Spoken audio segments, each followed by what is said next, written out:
Во овие вести го вклучуваме пратеникот Амди Бајрам, кој, како што информиравме, бил нападнат по Планево.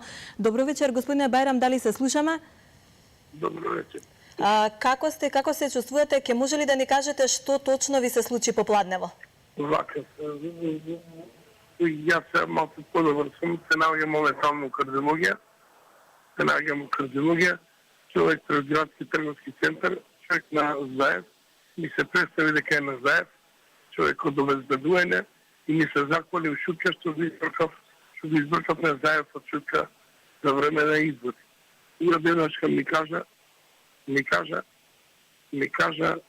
вика, ти вика, морковот што му го изводи на Заев, ке ти го ставам у успа, и вика, за една минута ке те умртвам на место. И тогаш имаше двајца до мене, рипнава, го бутнава, ја во тој момент, и така цело време голем јак човек. Дали овој случај го пријавивте во полиција и што таму ви кажа? Пријавен, дојдем полиција, ама не знам ситуацијава како тече понатака. Мене ме донесува тука сум у кардиологија. Не ми беше добро, но сега сум малко подобар и така. Јак човек, голем човек и меѓу првите луѓе од Заев.